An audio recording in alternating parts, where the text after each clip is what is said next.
la vida de España, ¿no? en estos últimos años que los que tenemos nuestra edad pues hemos vivido esa transición y hemos pasado de lo innombrable, ¿no? a pues esta democracia que se ha conseguido, estemos donde estemos, se ha conseguido gracias a gente como tú. Por lo tanto, enhorabuena y hasta luego. Muchas gracias. Quería decir algunas palabras sobre él. Venimos a presentar este libro que resume una vida comprometida, la de Enrico Julián. Es un libro que está lleno de pequeñas anécdotas, de documentos, de imágenes y de historias, donde no vais a encontrar la gran prosa de un escritor, sino un lenguaje sencillo propio de un trabajador. Quien se pregunte qué es lo que hace que este libro merezca la pena leerse, le diré que encontraremos la vida de una persona que, como tantas otras, no pudo estudiar, tuvo que trabajar muy joven, que tuvo que irse de su pueblo para buscar un trabajo digno, al final emigrando a Francia, buscando un trabajo y una vida más tranquila hasta que pudiera volver a España. Pero es una vida diferente, es la vida de una persona inquieta que a su llegada a Francia ya se une a la Juventud Comunista y al Partido Comunista de España, aunque asiste a su primera reunión sin saber ni siquiera dónde iba. En esa primera reunión ya destacó por el conocimiento que tenía del trabajo en el campo en España. Y es que lo conocía de primera mano, porque Julián destaca su interés por conocer la realidad que le rodea y luchar por mejorarla. Ahí se evidenció que esa virtud le acompañaría siempre. A su regreso, trabajando ya en la construcción, destacó en una asamblea de trabajadores de la construcción del sector, donde planteaba que es necesario tener argumentos y reivindicaciones que sean compartidas por todos para conseguir el éxito en una movilización. Era una de las asambleas que precedían a la huelga de los 23 días. Ahí ya quedó claro que Julián sería un líder sindical.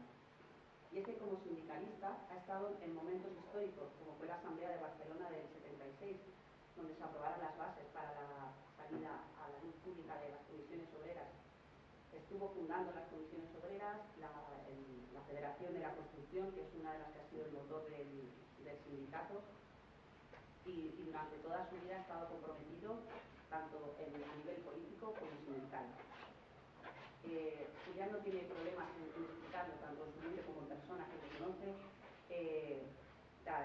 su opinión, lo que él cree, y si tanto se está de acuerdo como si discrepa. Así, estando dentro de comisiones obreras, no tuvo ningún problema a la hora de manifestar que no creía en el sindicalismo reformista que se estaba haciendo. Y así lo manifestó, y eso le trajo sus consecuencias, pero no le importó porque él defendía lo que creía. A nivel político, igual, no importa cuando uno descubre cuál es su tarea. Él lo descubre joven y empieza a militar en el Partido Comunista y no ha dejado de trabajar en la política desde entonces.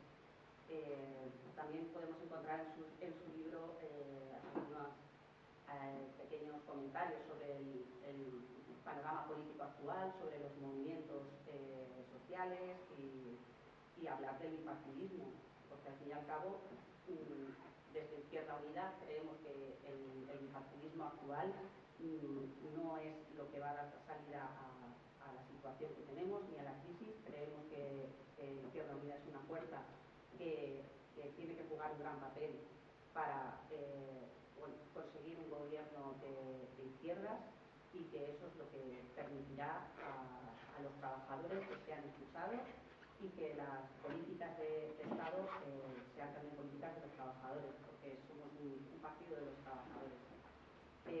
Aquí en Alboraya ha trabajado también desde que llegó al pueblo, tanto la Asociación de Vecinos como desde el Partido Comunista y luego en Izquierda Unida.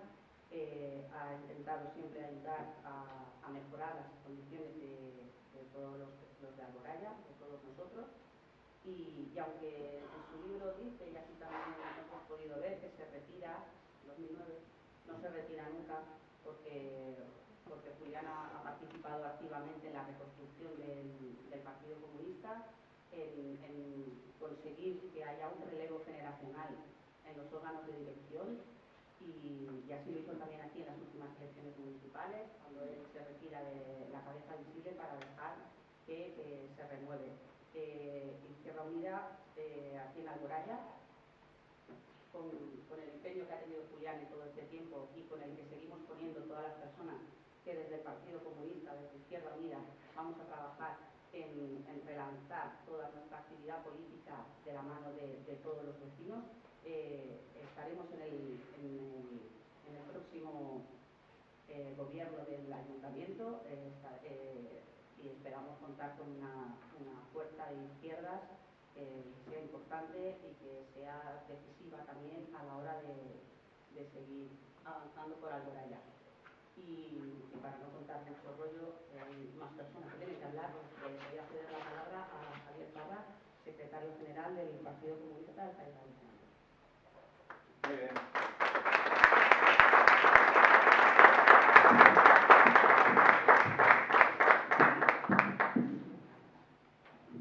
Hola, buenas tardes a todos y a todas. Muchas gracias por invitarme a este acto, por estar en este acto de presentación del libro de Julián. Es la segunda vez que estoy en un acto como este. La primera vez estuve en Burjasot, hoy estoy aquí en Alboraya y estaré cada vez que me lo pida Julián, porque es un honor estar con él, con nuestro camarada, nuestro amigo, y como habéis visto en el vídeo, pues una persona comprometida con la sociedad, comprometida con los suyos, comprometida con su partido, comprometida con el sindicalismo de clase, de la que hay que aprender mucho. Estamos en un momento muy difícil en el que tenemos que aprender de gente como Julián. Nuestras luchas de hoy no son luchas genuinas, no empezamos las luchas hoy, no empezamos las luchas ayer.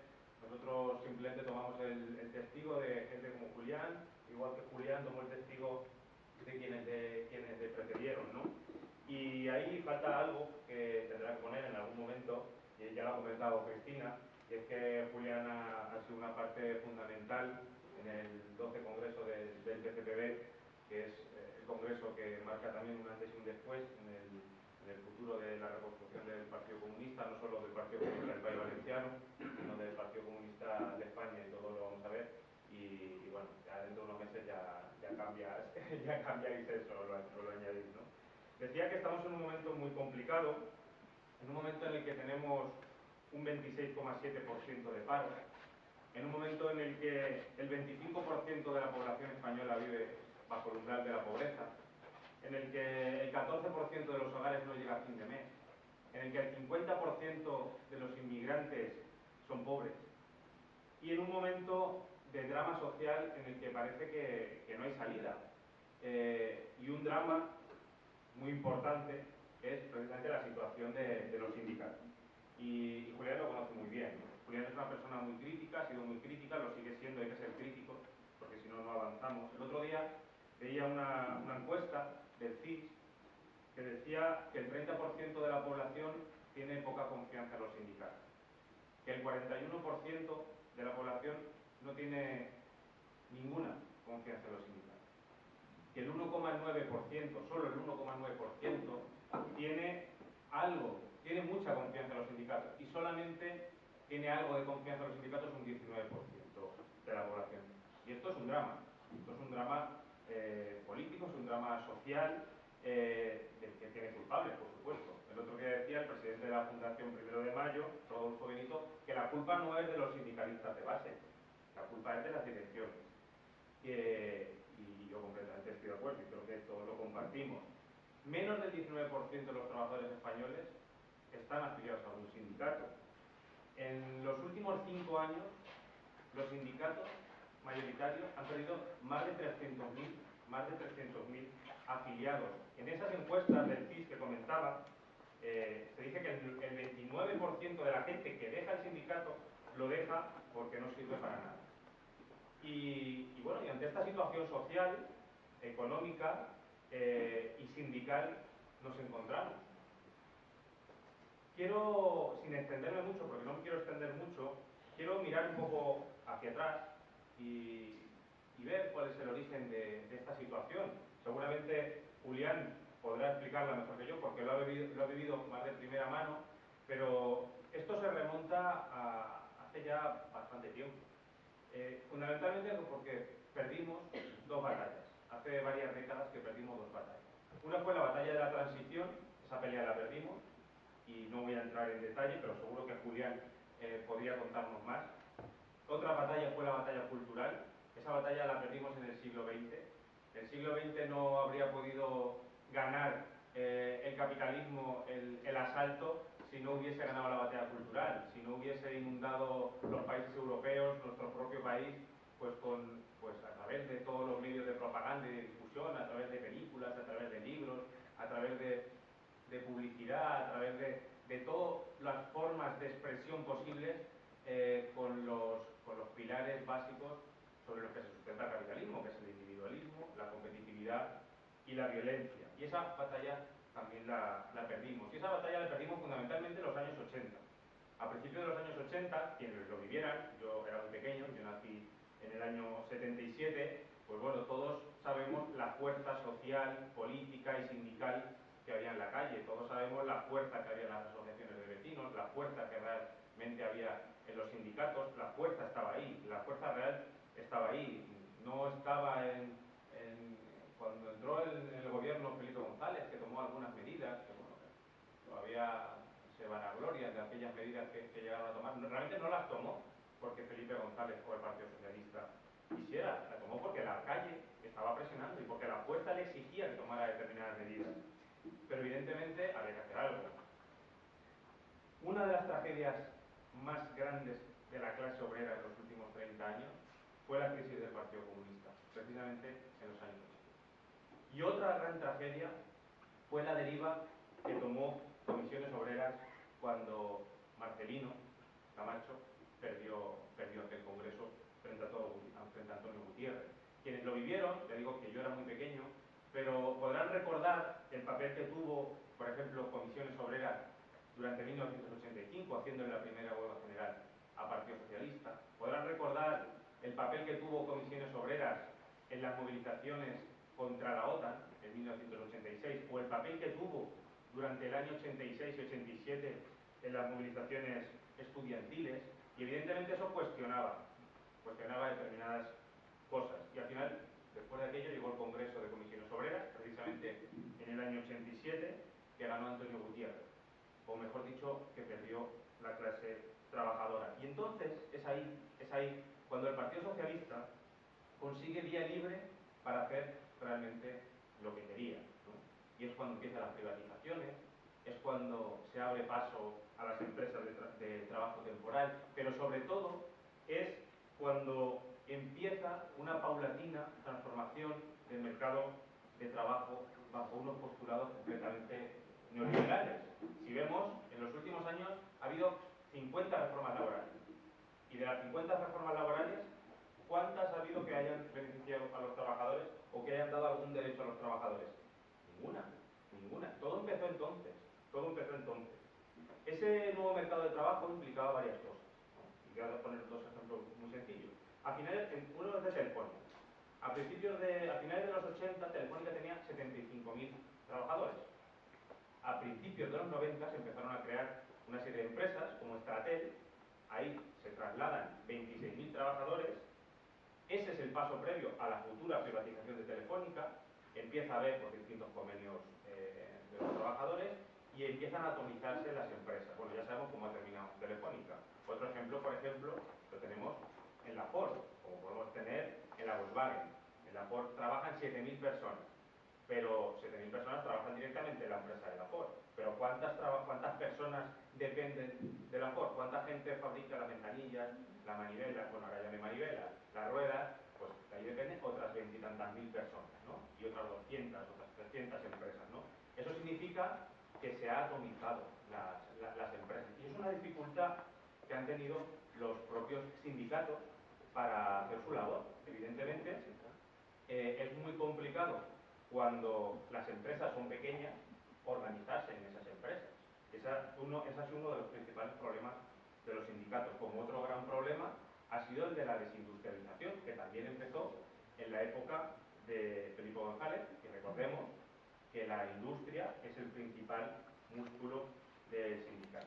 De las cenizas de la industria en España, pues es cuando surge, crece pues, la hostelería, el sector servicios, el sector del telemarketing, y viene el problema que comentaba, la dificultad que supone organizar a la gente en esos sectores.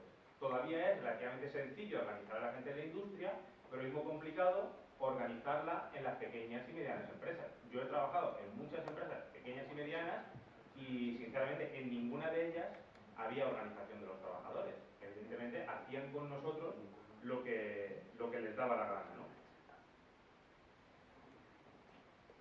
¿Eso qué significa? Pues que cuando llega una huelga general, ¿qué tenemos? Pues que funciona en la industria y no funciona en las pequeñas empresas. Vemos que nos damos un paseo por nuestro barrio, nos damos un paseo por nuestro pueblo y está todo abierto. Están abiertas las tiendas, están abiertos los kioscos, están abiertos los bares, y las pequeñas empresas en las que trabaja la mayoría de la gente, pues no pueden cerrar porque si cierran por posibilidad de huelga, pues lo más probable es que te despidan. Y donde funcionan pues es donde hay más organización, ¿no? Ante esa dificultad, y ya voy entrando en materia de lo que, y no me voy a extender mucho más, pero en qué situación estamos ahora mismo, ante esa dificultad de los sindicatos de organizarse en las empresas pequeñas, es cuando toman el relevo, y es lo que estamos viendo en la calle ahora mismo, los movimientos sociales. Surgen los movimientos sociales que lo que hacen es defender los derechos de la clase trabajadora en lo que es su nivel más general, ¿no? Cuando es muy complicado defender el derecho en la reivindicación concreta en tu empresa, en miles de empresas, en millones de empresas, surgen esos movimientos que además están teniendo mucha más autoridad que los propios sindicatos, mayoritarios, a defender los derechos de los trabajadores. Y ahora estamos en una situación en la que los sindicatos, por un lado, se tienen que adaptar a la nueva realidad y además nosotros tenemos la labor desde los partidos, desde los sindicatos, pues apostar pues, por aquello que se destruyó. Tenemos que apostar otra vez por reindustrializar este país. Tenemos que reconstruir este país, tenemos que reindustrializar España y tenemos que apostar por un nuevo modelo productivo. Y fotos, desde luego, que como la del 19 de marzo, que todos la recordamos, 3 días antes de las movilizaciones del 22M, en la que salía Coso, en la que salía Méndez, poniéndose con Rajoy, pues desde luego que no están ayudando mucho a crear o a fortalecer ese cordón umbilical que tiene que haber entre la lucha sindical y entre la lucha de los movimientos sociales. Y si la gran tragedia de la clase trabajadora fue la crisis del Partido Comunista que Julián Escudero vivió en sus carnes, la solución a esta situación pasa precisamente por algo de lo que Julián Escudero está siendo protagonista. Quienes apostamos por reconstruir el Partido Comunista, apostamos precisamente por ir a la raíz del problema. Tenemos que reconstruir el Partido Comunista para reconstruir el país y tenemos que apostar por reconstruir el Partido Comunista para empezar a reconstruir el sindicalismo de clase. No me voy a extender mucho, pero sí quiero comentar algo que va a pasar pronto. Todos estuvimos en las movilizaciones del 22 muchos estuvimos en las movilizaciones del 22 de marzo, otros la vieron por la tele. El 22 de marzo fue una de las cosas más importantes que le ha pasado a este país en los últimos años, por no decir en las últimas décadas. Yo no sé cuántas manifestaciones de clase ha habido en Madrid en las que acudieran con prácticamente 2 millones de personas. Yo no recuerdo ninguna, desde luego, en mis 36 años que tengo. Seguramente las hubo a principios de lo que llaman transición. Yo, en mi edad, no he asistido a ninguna, ¿no? Eso fue muy importante y fue muy peligroso para el régimen, para quienes están gobernando. Por eso estamos viendo día sí, día también, que cuando se hace referencia a lo que pasó el 22M, lo único que vemos es la violencia que se generó ahí. ¿Pero quién generó esa violencia? Esa violencia fue provocada. Esa violencia empezó a las 8:30, justo cuando empezaban los telediarios. Y se está viendo que quienes fueron los provocadores de esa manifestación fueron principalmente militantes ultraderechistas, ¿no? Y el 22M, hay que reivindicar el 22M. Frente a los medios de comunicación y al poder establecido que intenta criminalizar el 22M, los trabajadores, la clase trabajadora tiene que reivindicar el 22M y decir que ese es el camino de la unidad. Lo que habíamos estado destrozando durante tanto tiempo con nuestras miserias particulares, El camino es ese, es el de encontrarse todas las organizaciones políticas, sindicales, sociales, movimientos sociales, cada uno desde su identidad, cada uno con su bandera. Aquí nadie le dice a otro que baje su bandera, todo el mundo puede levantar su bandera, pero vamos a vernos en qué cosas estamos de acuerdo. ¿En qué estamos de acuerdo? ¿Que queremos todos techo? ¿Que queremos todos pan? ¿Que queremos todos trabajo? ¿Estamos de acuerdo? Pues vamos para adelante, vamos a caminar juntos con esas tres reivindicaciones y con todas aquellas en las que podamos estar de acuerdo, porque está llegando un momento en el que tenemos muchas más reivindicaciones comunes de las que nos pensamos y tenemos que seguir por ese camino. Y ahora pronto van a seguir las movilizaciones del 22M. Mañana hay una, mañana hay que ocupar las oficinas del INEM en prácticamente todas las provincias de España, pero dentro de unos meses se va a plantear otra gran movilización, probablemente en otoño. No sabemos qué forma va a tener esa movilización, si va a ser unas nuevas marchas a Madrid o va a ser una huelga general ciudadana, no lo sabemos, pero tenemos que seguir acumulando fuerzas, tenemos que participar en nuestros barrios, en nuestros pueblos, intentar crear esos espacios en los que se unan los colectivos sociales y políticos que estén de acuerdo con esas reivindicaciones básicas y golpear juntos cada vez que haya una movilización de estas características y, por supuesto, desmontar ante la sociedad todas las mentiras que está habiendo contra la gente que está organizándose y está diciendo que ya vale de que nos recorten, que ya vale de que nos repriman, de que nos aparen y de que nos quiten todo mientras ellos se lo están llevando calentito. Y si esa movilización, que puede ser en octubre o puede ser a principios de año, porque ya se habla de una huelga general o de una huelga ciudadana, no sabemos qué forma va a tener, si se consiguiera crear, reforzar ese cordón umbilical que tiene que haber obligatoriamente y que surge sobre todo desde el sindicalismo de base con los movimientos sociales, no desde las cúpulas. Las cúpulas las tendremos que cambiar, pero lo importante es el sindicalismo de base, la política y los movimientos sociales. Si conseguimos coordinar eso, y eso es tarea fundamental del Partido Comunista, porque creo que en este momento no hay otra organización que esté en condiciones de hacer esa tarea, si conseguimos coordinar la labor de los movimientos sociales, de esa gran jornada de protesta cívica, con una huelga general, con convocar una huelga general, nos podemos encontrar con que cuando se convoque, probablemente no nos vayamos a encontrar con que esa huelga general funcione en el polígono industrial de nuestro pueblo y no funcione en nuestro barrio. Si conseguimos coordinarlo y que participe toda la gente que ha participado en el 22M, que se implique, que movilice, que llame a la gente de su barrio a cerrar las persianas, al dueño del bar, a la dueña de la tienda, a decirle, compañera, amiga, cierra la persiana, que vamos a luchar. Esa gente tiene ahora mismo más autoridad que las propias cúpulas sindicales.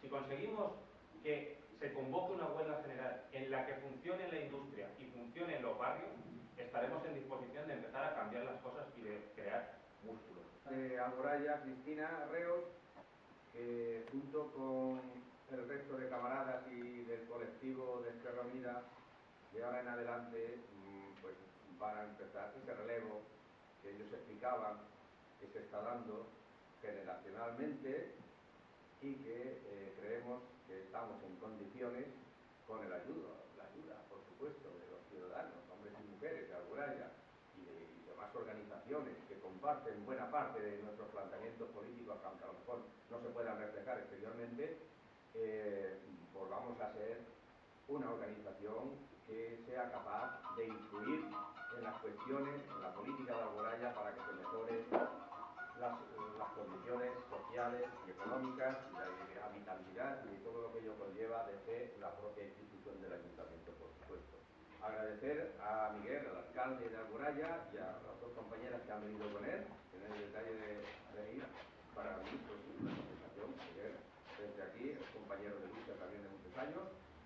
Y nada más, después de la exposición que se ha hecho, yo no sé por dónde empezar. Yo voy a empezar haciendo un poco de historia.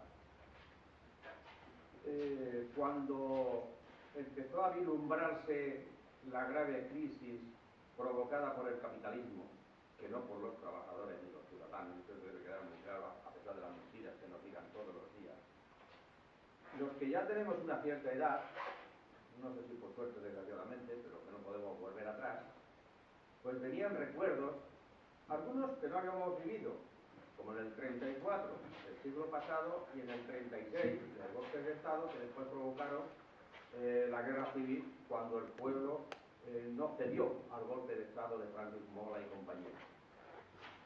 Y siempre aprovecha la derecha, el capitalismo, aprovecha siempre las debilidades de los trabajadores y de la izquierda para implantar y reavivar su política explotadora del propio capitalismo. Eso ocurrió entonces y ocurre también ahora.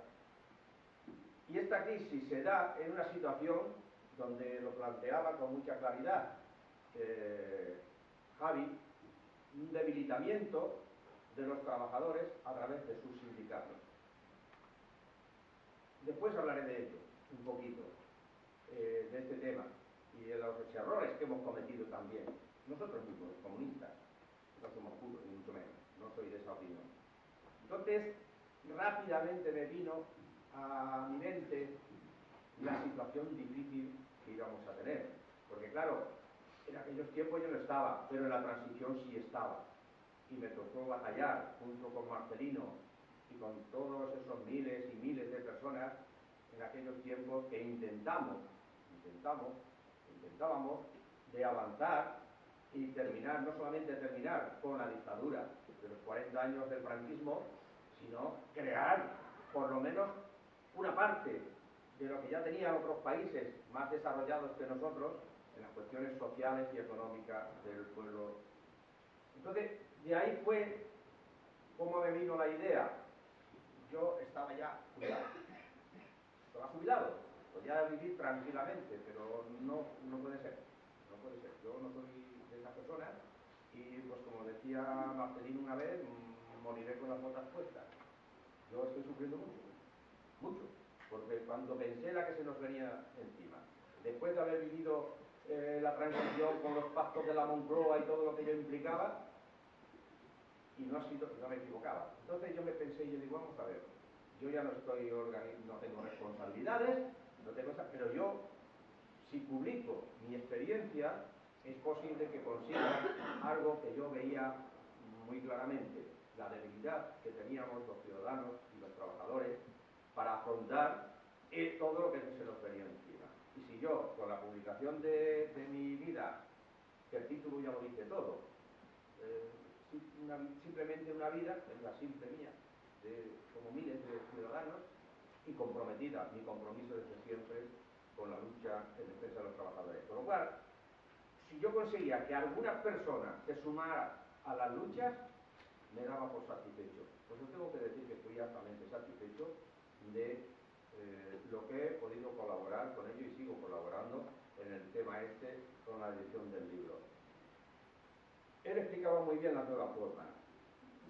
Yo cuando he visto, y ya en esos momentos ya lo veía más claro, los ataques tan feroces que han hecho a toda la sociedad, y digo a toda, porque es curioso que los que hemos estado luchando toda la vida, hasta los 68 que tengo en estos momentos, el trabajo que nos costó conseguir lo poco que teníamos, que no era ni siquiera ese bienestar social necesario y que necesitan las personas, no es verdad, no lo hemos tenido nunca, pero teníamos una mejora que conseguimos cuando yo veía que todo esto en muy poquito tiempo se nos ha ido abajo. Se ha ido abajo. Y no solamente por el tema del paro, que tenemos 6 millones de parados, no, sino en el tema del recorte de las propias pensiones. ¿Cómo es posible que este gobierno del Partido Popular, aprovechándose de esa debilidad nuestra que hemos tenido, política y sindical, como decía anteriormente, se está cargando todo? Se ha cargado todo lo que habíamos conseguido desde los momentos de la transición. Es verdad que se hicieron cosas positivas y colaboró también en otros momentos el Partido Socialista en sus momentos. Claro que sí, hay que reconocerlas, pero también se cometieron muchos errores, muchos fallos, y yo hablaré luego después, algunos de ellos, concretamente. Y eso nos ha llevado a la situación que tenemos ahora. Por lo cual, es bueno volver hacia atrás para entender la propia situación que tenemos ahora, porque si no, nos equivocaríamos en lo que estamos haciendo. En el tema de la sanidad, este país, que con todas las luchas conseguimos tener una sanidad de las mejorcitas, si no de las mejorcitas del conjunto del mundo. Y no estoy diciendo tonterías. He estado en la migración y otros habréis estado, ¿no? No es lo mismo, concretamente. Pues bien, ya vemos dónde nos están llevando la sanidad, donde están muriendo enfermos por falta de atención. Eso es lamentable, lamentable. Aquellos gobiernos que no tengan en cuenta dos cuestiones fundamentales en cualquier país del mundo, que es la salud y la cultura. Si esas dos cosas no se desarrollan en un país, somos borregos, somos siervos al servicio del capitalismo. Por eso lo están haciendo lo que están haciendo. Esas son las dos prioridades fundamentales, junto con los puestos de trabajo, evidentemente, con la vivienda y con todas esas cuestiones que están ahí. Y hay una de las cosas que más me preocupa, y me han preocupado y me siguen preocupando, aunque yo creo que estamos en el buen camino, es el tema de la libertad. Mirad, cuando hace 2 años hubo unas grandes movilizaciones de la huelga de los sindicatos, yo me puse a temblar cuando simplemente porque los piquetes que siempre han existido, toda la vida han existido, piquetes de información, hombre, ya empezaban a venderse con ellos, ya empezaron a denunciarlos, les hacían de ir después a declarar, les ponían sanciones y todas esas cuestiones. Vamos a ver, con la ley que nos quiere imponer el fascistoide ministro, concretamente, que yo pensé que era mejor que su padre, pero luego me he dado cuenta que es peor que su padre, el Gallardón, concretamente. Yo conocí la política que hacía su padre cuando estuvo en el gobierno, en otros tiempos. Es decir, ahora ya resulta que todo va a ser delito. Ya, ir a cualquier parte o ponerse a ver, todo es delito. Todo es delito. Bueno, eso que esa es la política del miedo, de amedrantar. Lo explicaba muy bien las provocaciones que estamos teniendo en las movilizaciones. De todas esas provocaciones que ha habido en Madrid, en Barcelona y en otros muchos lugares, y cuidado, no estoy apoyando en absoluto el vandalismo que se hace con las cuestiones de los ayuntamientos, no, el mobiliario público, no estoy hablando de eso. Lo condeno como condeno el terrorismo toda la vida. Pero esas provocaciones las hacen justamente para desprestigiar, intentar recortar la lucha que se está llevando en adelante, compañeros y compañeras. Esa es la clave que ellos tienen. Pero por suerte yo estoy bastante más animado ahora de lo que escribí el libro.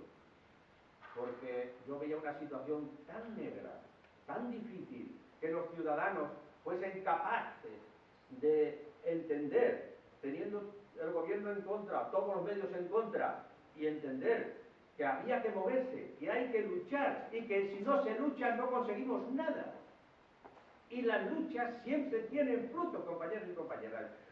No me niego a admitir, me lo han dicho varias veces compañeros y compañeras, es que ¿para qué movilizarse si eso no sirve para nada? No. Si los que venimos de atrás no nos hubiésemos movilizado durante años y hemos perdido, que es lo que más me duele, que hemos perdido muchos compañeros y compañeras que les han matado en la cárcel, otros en la calle, otros en las manifestaciones, no hubiésemos conseguido el mínimo de cuestiones sociales que teníamos, que ahora nos las están arrebatando todas. Las luchas siempre, siempre, bien organizadas, con unidad, uniéndonos en lo que realmente tenemos que ponernos de acuerdo. Tenemos discrepancias, guardamos las discrepancias, pero unámonos para sacar lo fundamental, que lo podemos poner de acuerdo, siempre tienen triunfos. Y mirad, hay ejemplos muy concretos con las movilizaciones. No solamente la gran manifestación que he hablado, que yo no me esperaba que iba a ser tan fuerte lo del 22 de mes. Yo estaba haciendo la marcha también aquí, a pesar de los 68 años. Después de los debates me fui con mi banderita en la marcha, allá en la comarca donde estoy ahora más tiempo allí que aquí.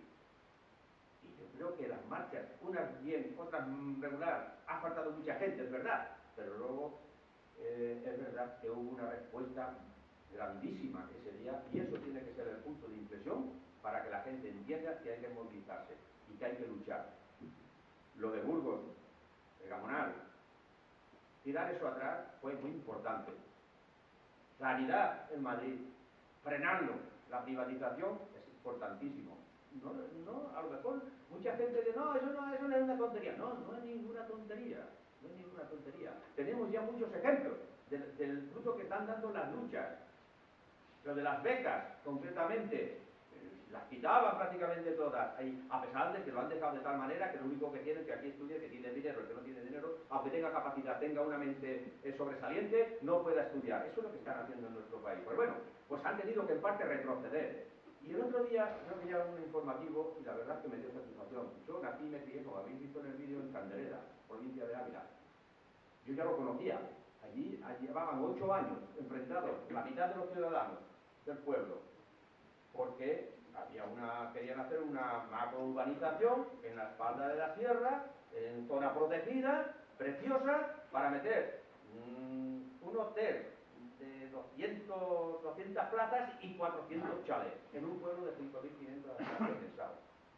Imaginaos la barbaridad. Pues al final lo han ganado. Han ganado los opositores, los que se oponían a esa aberración concretamente. Ya haya sido el Tribunal Supremo, el Tribunal Central, el Supremo de Derechos, el que les ha dado la razón y han tenido que tirar marcha atrás de esos macroproyectos que no sirven para nada más que para destruir. Bueno, pues eso es gracias a la lucha, gracias a la movilización. Y no hace falta ir pegando tiros, es cuestión de mentalidad, mentalizarse, que hay que luchar para poder conseguir las cosas. A ver, que no quiero enrollarme demasiado. Mirad, hablando de esos recortes, aquí estamos viendo en los últimos tiempos cómo se lo organizan para distraer la opinión de los ciudadanos. Se habla mucho del terrorismo y se habla mucho, sobre todo en Cataluña, ahora empieza el País Vasco, de la independencia. Yo no tengo nada en contra de todo eso. No tengo nada en contra. Pero eso no es lo más prioritario en estos momentos. Terrorismo, años que llevamos con ello. Lo condeno, lo he condenado, lo seguiré condenando, completamente. Pero yo lo digo de otra manera. ¿Y el terrorismo de Estado? ¿Nos hemos parado a pensar los ciudadanos en el terrorismo de Estado? Yo lo llamo de otra manera. Yo digo concretamente que 6 millones de parados es terrorífico para los ciudadanos. Yo digo que 1,5 millones, o ya casi 2 millones, de familias enteras que están todas en el paro, eso es terrorífico. No se puede aguantar. Yo digo que los desahucios es una barbaridad, porque es un derecho constitucional, y este gobierno está incumpliendo todas las leyes, todas, absolutamente todas, incluida la Constitución, permanentemente, todos los días. Pero como son el gobierno y la justicia tienen de su lado, aquí no ha pasado nada. Hundimos. Y cuando estamos viendo que ya creo que debemos sobrepasar los 120 personas suicidadas por el tema de los desahucios, de no poder hacer frente a eso es terrorismo de Estado. Lo quieran o no lo quieran, pero yo lo digo así. Y cuando hablamos 6 millones de parados, pero 9 millones de ciudadanos por bajo del umbral de la pobreza, yo recuerdo que hace mucho tiempo, muchos años, querían vender este país, unos y otros, como la punta de lanza. Bueno, éramos el ombligo del mundo y ahora somos la cola de los países desarrollados. Pero hay algo que me duele mucho más que todo esto todavía. Cuando yo veo que el 30% de los niños está pasando hambre. Eso es duro. Eso es terrorismo. Lo quieran disfrazar como lo quieran disfrazar. Que tengan que ir los niños sin desayunar al colegio. En fin, son muchas cosas. Y en cambio de eso está el egoísmo, la ambición de llenarse los bolsillos por todas partes. En dinero negro, en sobres, en todo. Pero no el gobierno, han podrido todo. Es que este sistema lo tenemos podrido todo en este país, compañeros y compañeras. Lo tenemos podrido, absolutamente podrido. Y es inadmisible esos niños, pues ya son el 30%, es un mogollón, son muchísimos. O esos parados, que no tienen ni siquiera para comer ni para la vivienda, que es un derecho también constitucional, por supuesto, completamente, y que luego veas esos señores directivos de los bancos de aquí o de allá, con cientos de miles, pero si no lo necesitan para vivir. No lo necesitan, no es verdad, es el egoísmo y la ambición. Si una persona con que tenga suficiente para poder vivir tranquilamente sin pasar necesidades ya es suficiente, ¿para qué lo quieren? Es la política del capitalismo, no es otra, completamente. Por lo cual, pues ¿qué queréis que os diga? Estas cosas yo creo que es necesario que nosotros las saquemos porque tienen el apoyo de todos los medios de comunicación. Y hay alguno que sobresale, a lo mejor te da una información un poquito así, un poquito así, pero detrás de eso, van a debatir. Y como los medios de comunicación chupan del gobierno correspondiente de turno, pues están. Bueno, en el libro, evidentemente, pues hablo de muchísimas cosas más.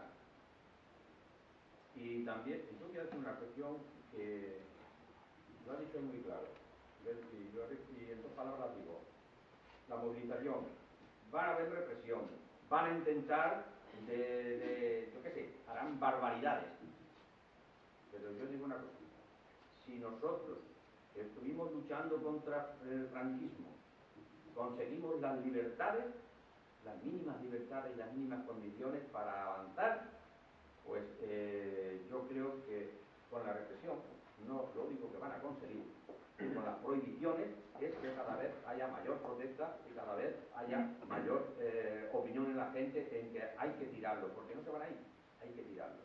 ¿Y cómo lo tenemos que tirar? Pues las movilizaciones, antes, si puede ser, de que lleguen las elecciones del 2015, y si no, en las urnas. Pero para eso hay que mentalizar a la gente, que hay que saber dónde se mete. Porque yo, es una cosa, lo digo en el libro, no he entendido nunca, ni voy a entender, creo, ni lo entenderé en la vida, cómo los trabajadores votan a los representantes de quien está votando todos los días. Porque se equivoca aquella persona que entiende que es que no es empresario, porque la empresa, si se hunde la empresa, no, perdona.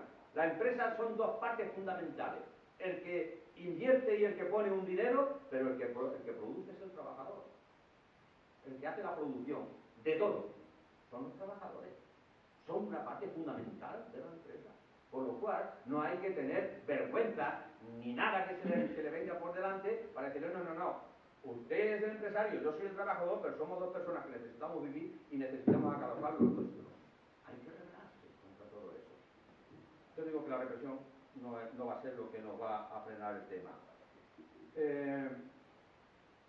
Voy a sacar muchas cosas que se han planteado aquí. Vamos a ver. Yo quería decir que en el libro también hablo claramente de la monarquía y de la república. Yo he sido siempre, y sigo siendo, republicano, porque considero que la república es el máximo exponente de una democracia.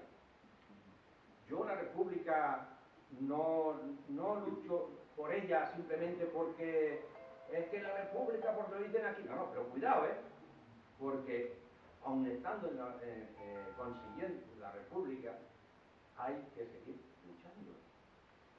Hay que seguir haciendo unos planteamientos, pero yo lo escribía en el Facebook hace unos cuantos meses, ya no sé cuántos, en Cataluña, que el gallito este de Corral, el señor Mas, está distrayendo todo y tienen unos problemas sociales allí abismales, porque yo estuve en Cataluña trabajando y además tengo familia todavía allí. Con eso está distrayendo todas esas cosas, pero ese hombre no se da cuenta que la única posibilidad que tiene Cataluña de poder hacer un referéndum como corresponde, como lo que ellos quieren, yo no voy a poner, aunque yo esté en contra de la independencia, que ahora lo explicaré si es necesario, ¿no?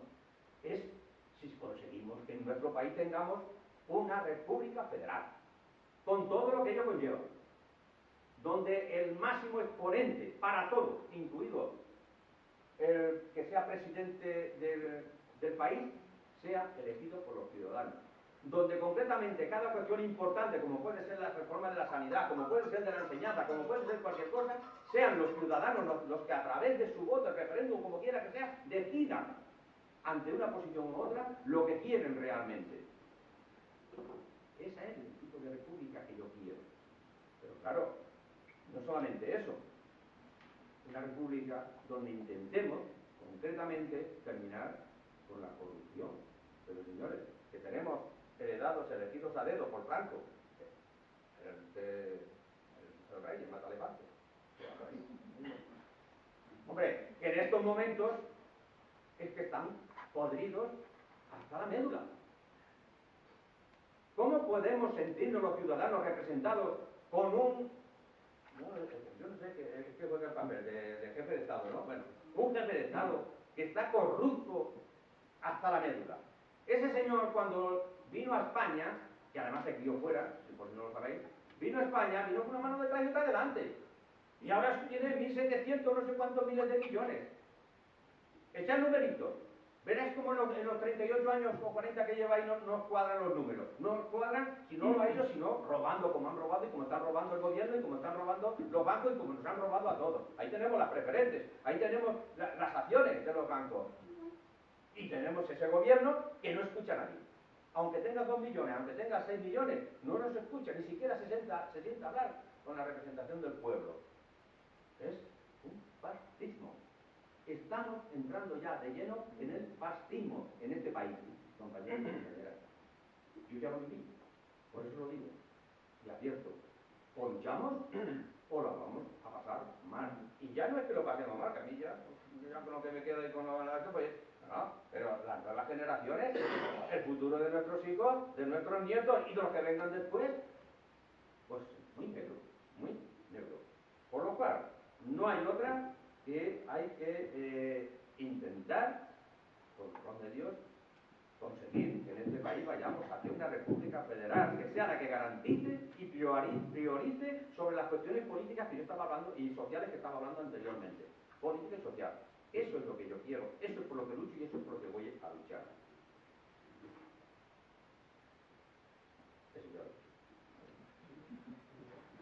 Bien. Y yo decía que también hablo de Alboraya, evidentemente, ¿cómo no voy a hablar de Alboraya? Pero tampoco me extiendo demasiado en el tema de Alboraya, quizás porque, claro, al estar aquí, pues para qué me voy a extender de aquí, no. Que si habéis visto en el vídeo montaje que hicimos con mi amigo, yo siempre he tenido responsabilidades a otros niveles que no me permitían estar de lleno aquí permanentemente. Eso no ha querido decir que no haya estado, porque yo aquí guerra llevo dando, desde que Joan Barre era alcalde y todas esas cuestiones. Políticamente, a nivel de persona, yo bien con todo el mundo, pero a nivel político yo no cedo. Nunca. Si yo creo que tengo razón en mi planteamiento, no cedo con nadie. Ni con él, ni con el cabo, ni con el otro que yo me llamo ahora. El del PP, es igual. A mí me da igual quién esté en el gobierno, porque yo soy de un concepto de que los trabajadores, los ciudadanos, tenemos que estar siempre en guardia. Gobierne quien gobierne, sea de derecha, sea de centro o sea de izquierda. Siempre, el día que bajamos la guardia, no la meten. Así de claro. Y eso es así, andemos en la República, yo decía, tendremos que seguir organizados y luchando. Y ahora de los sindicatos, lo ha explicado muy bien lo de los sindicatos. Pero yo quiero decir una matización a lo que él estaba planteando. Yo he sido muy crítico, sí. Si lo digo ahí, lo publico, no tengo ningún tema. Yo soy uno de los represaliados de Comisiones Obreras. No he tenido ningún empacho en decirlo y doy documentos en cómo yo di la opinión en aquel momento. Porque ya les decía, hace ya bastantes años, que con ese sindicalismo íbamos a un sindicalismo de servicio y al despegarse de los trabajadores, de los centros de trabajo, de las instituciones, de todas esas partes, lo que podían conseguir es que se nos hunda el movimiento sindical y eso es muy grave. Os recuerdo, algunos lo acordaréis, la Thatcher en Inglaterra, una de las cuestiones que hizo fue cargarse los sindicatos. Lo consiguió y todavía no han levantado verdaderamente cabeza. Pero yo quiero decir un matiz. Compañeros y compañeras, las organizaciones de los trabajadores son imprescindibles, son necesarias.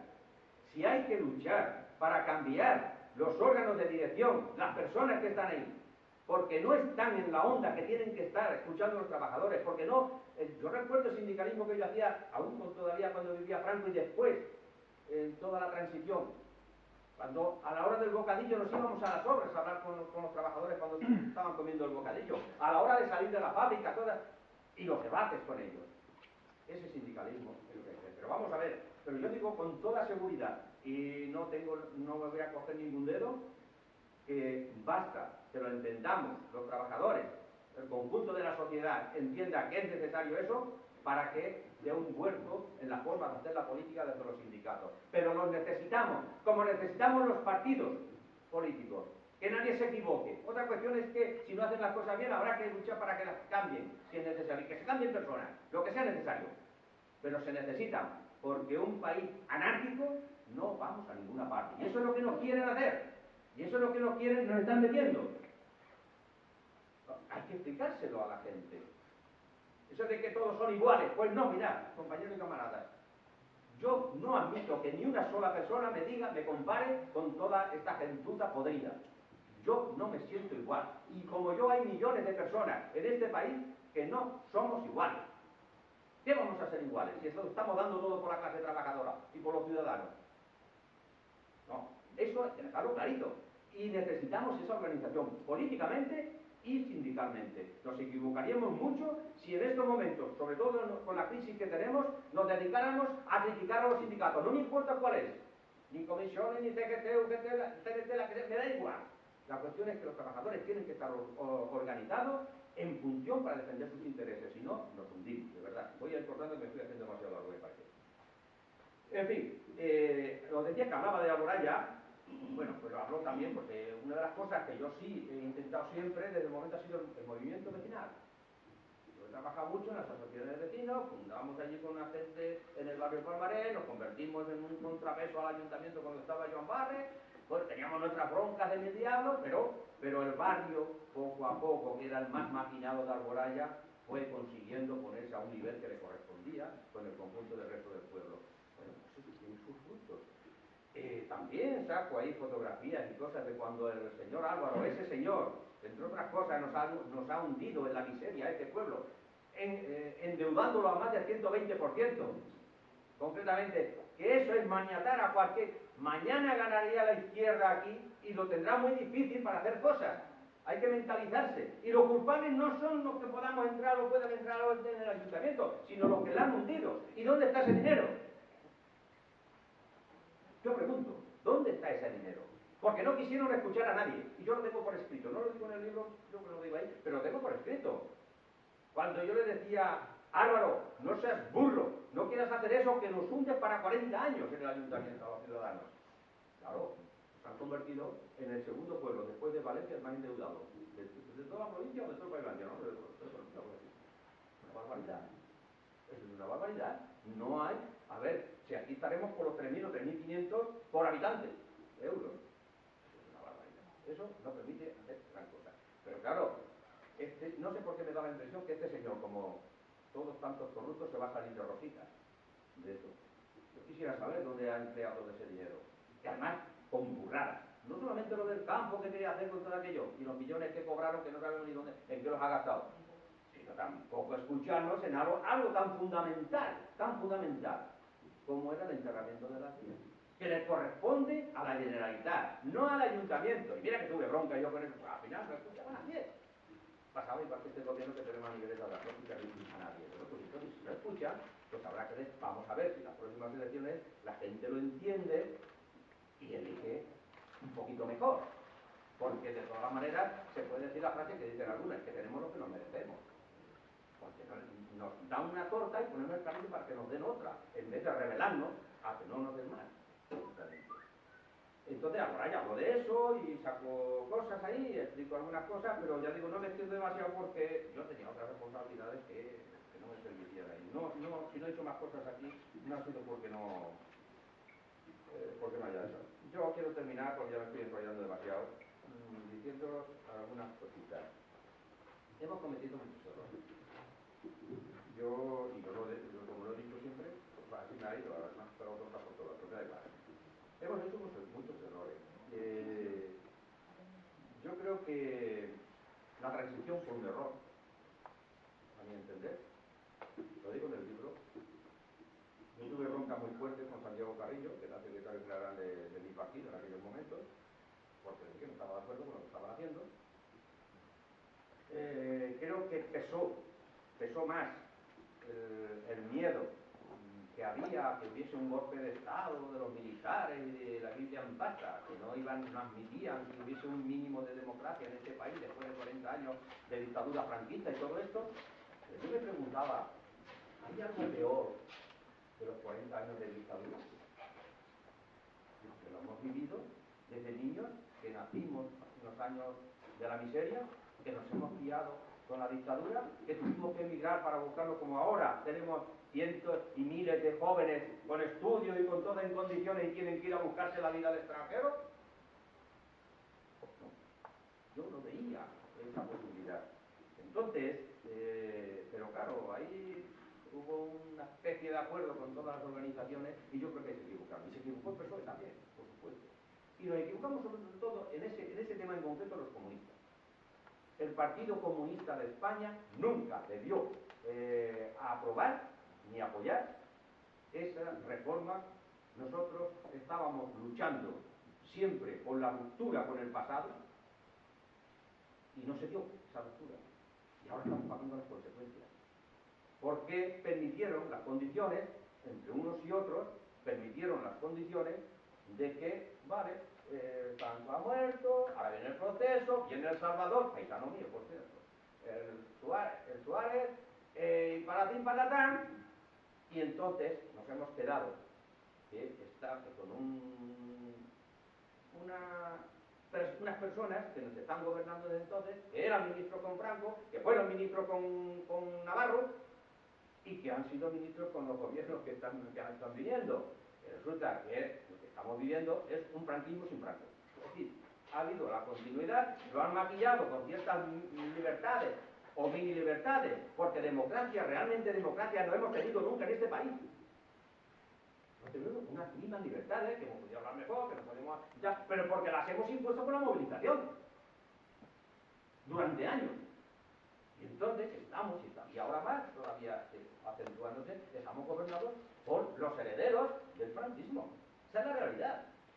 Entonces, pues esa es otra de las cosas que tendremos que dar. Hay que cambiar todas esas cosas. Hay que cambiar todo el sistema. Nos las jugamos ahí. Y nos las jugamos para bastantes años.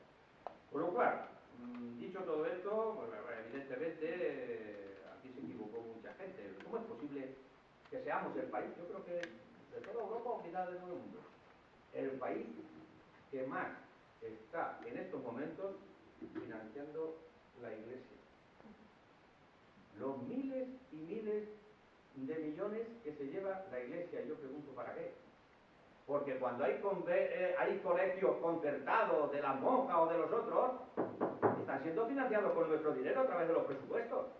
Y por si era poco, el señor Arnal sacó una ley, o tenía una ley ya, o no recuerdo, y se están adueñando del patrimonio de este país, inscribiéndolo a su nombre. Hombre, lo que más llama la atención de todo es la mezquita de Córdoba, que es una pasada del edificio ese, lo han escriturado por 32 euros. La iglesia. No es de ellos, es del pueblo. Y como eso podemos hablar de miles y miles de edificios, de tierra, hasta de fincas rústicas. Lo están escriturando porque como les salgan una ley se lo permitieron y la justicia. Entonces, estamos gobernados políticamente por los herederos de Franco. Estamos con una justicia que no se permite a nadie que den un paso y cumplan con su deber. La justicia está también podrida. ¿Por qué? Nada más que bebamos a cualquier tribunal, supremo y tal. Cuando sale un juez que quiere echarle un poco de agallas y yo voy a cumplir con mi deber, pues me lo cargo. Ahora le pasa al otro, aquí no se puede mover nada. Lo distorsionan todo, lo manipulan todo y la cuestión y ya está. Pues todas esas cosas solamente se podrán cambiar, de verdad, compañeros y compañeras, si somos capaces de ir hacia ese régimen de libertades, auténticamente libertades y de colaboración del pueblo. Yo quiero terminar leyendo 2 párrafos nada más. Al final del libro, pues hablo de muchísimas cosas más, claro, y hablo de todo. Pues hago una especie de panfleto, así, donde a mi manera yo explico lo que yo seguiría haciendo, y es lo que estoy haciendo, principalmente. Pero voy a leer solamente los 2 últimos. A mi manera seguiré intentando concienciar a la gente y fundamentalmente a la juventud de que debe luchar, rebelarse contra la injusticia, la tiranía, la mentira, los engaños, los corruptos y los ladrones de guante blanco. Ya sabes lo que he dicho anteriormente. A los trabajadores nunca nadie nos ha regalado nada, todo hay que conseguirlo. con la lucha y la movilización. Sí se puede. Hay que reconstruir la democracia. Es que no nos queda otra alternativa. No hay otra vía si queremos frenar el proceso de deterioro y avanzar hacia ese progreso. Tenemos que reconstruirlo todo. No nos queda otra alternativa. A mi manera, si tuviera que recorrer otra vez el mismo camino, volvería a ser comunista y haría como mínimo lo mismo que he hecho hasta ahora. Entre otras cosas porque tenemos pendiente una revolución popular en este país que desde hace siglos no se ha dado. Simplemente, pero eso sí, siempre, absolutamente siempre, con los